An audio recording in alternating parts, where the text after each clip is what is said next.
What is up, guys? It is your boy GrimbaMind09 giving you UBC week number 2. And I'm your coach Monster Mantis, and we'll be going against the Great Lake Greninjas. So currently what we have going up against right now is we're going against a Mega Scizor, Garchomp, Skarmory, Superior, Dominican, Dolphin, Vaporeon, Thundurus T, which is Zemu, Komolo, Volbeat, and a Wynut.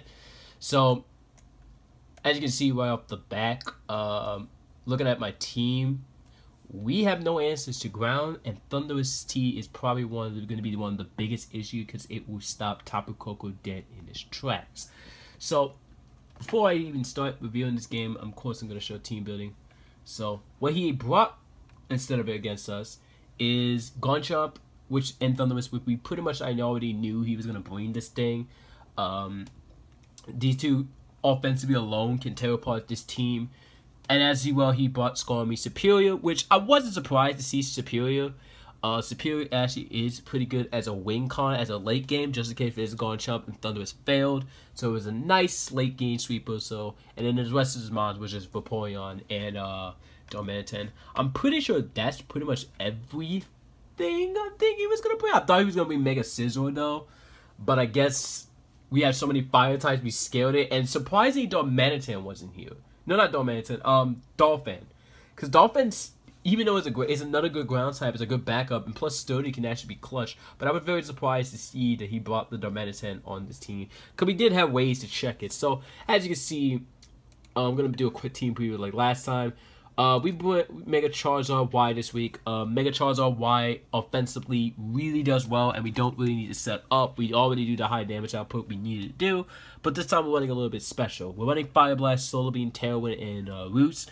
Tailwind is just for a late game as a backup plan, just in case if Tapu Koko fails. I always have a faster sweeper to beat Chomp.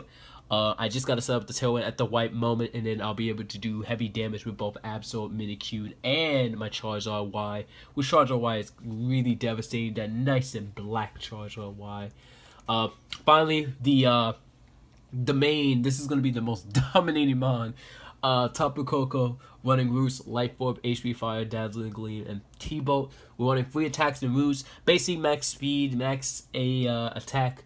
No, not my stat, my special attack with 4 in the special defense. Basically, this is just the cleaner. This is basically the sweeper that's going to come in and keep destroying everything. Dazzling Gleam is specifically for the Garchomp. HP Fire is there for the Scizor, just in case he brought Mega Scizor, which he ended up not bringing, which I was actually shocked, because Mega Scizor does have some pretty good work, but I guess he was too scared of the 2 fire types I brought.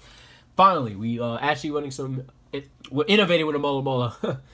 We're bringing Scald, Protect, Light Screen, which Light Screen is specifically going to help our next Pokemon, which is Scizor. Light Screen is going to be a nice, good help for Scizor, as we are all running Spadef Scizor this week, just to deal with the Superior, so we don't get overrun by Leaf Storm plus HP Fire. With Light Screen plus the Orchid Berry is going to be enough to actually guarantee live, and we did invest enough in special defense to actually take some special hits. Not heavily, but still enough, mostly in HP, so we can Roots, Defog, and then this time we're running U-Turn. We did run the same move set, except we were a physical defensive because we didn't really have a lot of ground answers, but this week, Spadef is more needed because a Mola can fit that role. We're running less defense and playing more offensive, so Minikute, the clutch little ghostly fellow we got in our buddy here, is running the same moveset, except this time we are running Lumberry, just in case we deal some like Toxic or Bones and other stuff from Vaporeon and stuff, or I don't know, just any kind of like Haxy moves, then we should be pretty good for the remaining of the match. And finally in the night's reveal is the Dread Plate Absol, which again, looking at his team, he doesn't really have a lot of dark switches. His dark switches are very, very, not really there. He has no fairy types, so we basically can just use knockoff, Sucker Punch. Fire Blast and Ice Beam are specifically there for lures. Fire Blast is specifically for lures for Skarmory, because we know Skarmory is definitely going to be the switch.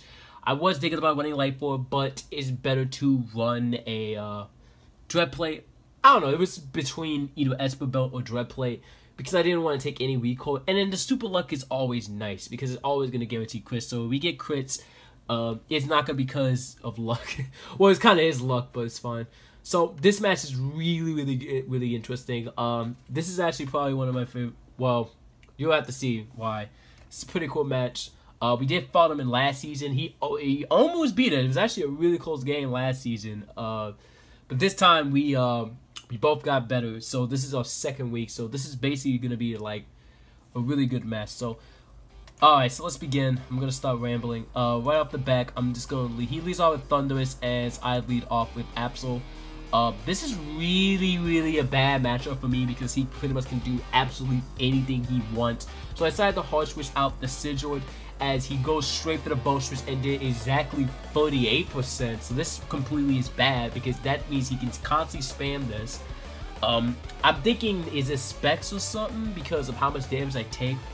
But you'll see right in a little bit that he's actually AV Thunderous, and it's definitely modded judging on that damage. So this is actually really bad because at first I thought this was spec, so this is actually a really bad situation. He hard switched out the Dominican, so I knew he's probably going to U-turn so I can punish him in a Mulla with the Rocky helmet. As I am physical defensive, he does a good 15% damage, so he's definitely adamant, and he does take some pretty good percentage, but he is going to go hard into his thing. I'm going to go hard into my Sigil again, as this is just becoming a really big problem because he's basically just killing Sizzle as the more he switch, and he's constantly doing it. So now I'm in a bad position where I can't just switch this thing anymore now, which is really bad because I need Sizzle to deal with the Superior. He does go for the U-turn again. Not going to go for the obvious kill as he does go out the Thunderous. So I decided this turn is to stay in and see. I was surprised I live, but it was definitely AV, modest AV. So I decided this is the point I go for the light speed and go for the return. I go hard into my Absol as he goes to the stealth wise. So already right at the back, it looks like he got the advantage. So this is where I felt this was the biggest misplay. He hard switches Thunderous in and takes a complete straight up 91% damage. At first I was completely just shocked, like what? Like why would he switch this thing in? There were so many mods I could think of, like he could have switched in his Vaporeon, maybe his Tormentor, but I wasn't expecting Thunderous to go hard switch in because Thunderous was literally the only thing that stopped Tapu Koko from actually doing complete damage. There were 3 reasons why I felt this was really bad for him, and it was also good. He revealed that he wasn't specs, so that paranoia is finally out of my head, like oh my god. 2, since he revealed he's AV, I know for a fact that he does not have any setup moves, which means I can punish him with the Sucker Punch. I knew Pursuit would be a bad play because he can obviously pretty much tell if you can think I'm all physical, but I am special, and it will reveal my set. Not only that, this also gives way to Tapu Koko to actually go through his remaining member of his team. What stops Tapu Koko on anything other than Superior? Nothing stopped this thing. So this was a bad situation. So he has no choice but to sack this thing. I get a crit, which doesn't even matter. He's pretty much done. So he goes out to score me, which I decided I want him to stay in as I go for the knockoff, just to bait so I can get the Fire Blast off. So that's the only reason why I stay in, so if people got confused why I did the knockoff play. I went straight for the Fire Blast just to see a kill. I almost killed. I almost did. I almost got the roll, but I don't think it was a roll. I think it was not guaranteed. I didn't count that, but it sucks. So I knew he could toss Starmie forever, but I decided that this is my perfect opportunity to see what this Starmie can do since he got roots. So I decided this is the turn. He goes for the rocks to reveal that he is faster than me as I go for the defog. Just to, as he goes for again. But seeing this reveals to me that he does have no move that can touch Scizor. So this turns my bad situation from the start right back into a really good situation. Because not only Scizor is back in the fight and I have a good, decent priority option just in case a Garchomp or Superior becomes a nuisance, but now I'm at 100%. So I go from 20 to 100%, which causes big problems. So I'm going to give it the defog. I didn't care what he switched in. I'm not scared of Darmanitan at all. As I decided that I'm going to hard switch the Mulla because now he cannot pressure me with this thing. He goes for the U-turn still. I was expecting him to go for the Flare Blitz just to say screw it, just to get some damage off. But he goes for the safe U-turn and goes hard to Chomp. I decided this is the opportunity to sack off my Absol because I have no need for this point. As he revealed that he go for the Substitute. So as soon as I saw subs, I'm thinking, is he SD Salicberry set? As he did go for the SD confirming it. I did ask him at the end of the match to confirm, and this is Salicberry set. So I'm kind of glad I sacked this. I went for the Ice Beam, and I have Ice Beam because just in case that knockoff didn't do enough damage So he's forced to kill. He can't sub because I'm gonna constantly keep breaking his sub, and then I can revenge. But this is a good opportunity to go out to my Minikyu, and the ideal play for the play rough. I didn't SD because I want to see what he was gonna do. Break the sturdy is more important, and I don't get punished at all because I'm not life force, so this is good for me. So I decided this is the opportunity to go into my Charizard Y, knowing for the fact that he is gonna set up the rocks, as I can go for a free Fire Blast. But unfortunately, I do end up missing the Fire Blast, which doesn't really matter because it turns out to be a Spadef weakness policy set. But I didn't know this at this time because when I first saw this Vaporeon come in, I knew for a fact that he's definitely going to try to stall out the Sun. He knows Charizard Y is strong and very powerful in the Sun. He doesn't really have that much switching other than Darmanitan, so I knew for a fact that he may have a chance to live from the special defense. But I'm thinking, do I really need to go for Solar Beam right off the back? So I decided that I can go for Tailwind as he goes for the BP, which I didn't even think he had it. But if I were to Solar Beam and activate the weakness policy, this would have actually been a really cool switch. But then I'm forced to switch out because I can't really do anything to Darmanitan. I don't really have any moves. All I have is Solar Beam, Roost, and Tailwind, which does absolutely nothing. So I am low. And he is in the Sun, so he is going to be confident. So I decided to treat this Tailwind to get up my light screen, which is going to help out a lot in, well, it is going to help out with the menu, and my Tailwind is going to go out really soon. So I decided this is the opportunity to go out to my Tapu Koko because I can pretty much get revenge anything. And if he wants to hard out into Superior, that's perfectly fine. I'm not really scared of this thing. I can Oko this thing. He does go out. My Tailwind does go away. He goes out into Vaporeon, and this crit.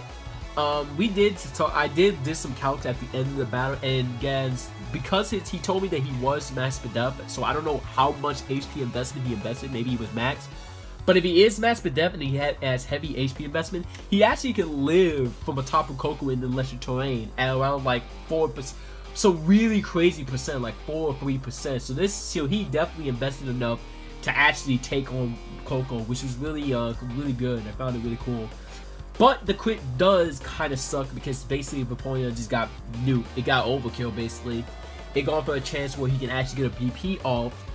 But even if he did get the BP, I felt it was still a situational because I still have Minikyu sub intact, and Rocks isn't really a big thing anymore because Charizard isn't really going to come in the game that much anymore.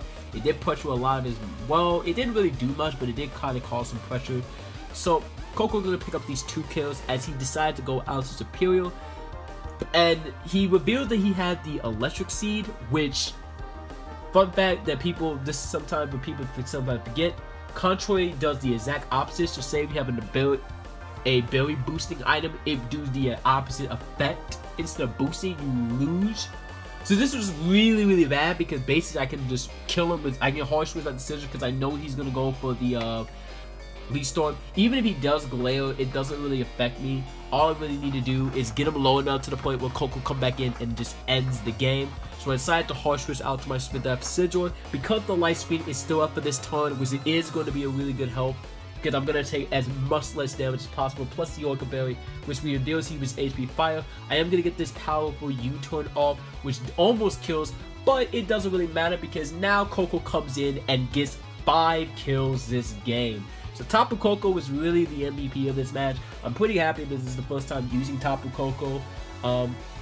Always loved Tapu Koko ever since it was released, and that's going to be the game because pretty much nothing can stop this thing. This thing's going to die to a dazzling gleam, and then of course Skarmy Sturdy is broken. So GG, nice and full victory. Koko getting up 5 kills. First debut this week. Probably going to start using a lot of Tapu Koko. I think if he's second, Thunderous was the biggest thing because he basically had no way to put Koko in check. Otherwise, this would have been a much closer game. I feel like this would have been an extremely closer game because of his interesting Vaporeon set and BP pass. So, that's pretty much it. It's not going to be a really long match. Just make it short and sweet. GG to my opponent. Best of luck. Sorry about the crit. That crit did matter. It did matter. I did the count. So, anyways, I think I don't know exactly. I had to start looking at the schedule. I may need to try to start getting some ground type resistance, so I may start considering trading some month, but we'll see what happens next week. Anyways, thank you guys for watching. Hope you guys enjoyed the video, and I'll see you guys another time. Peace.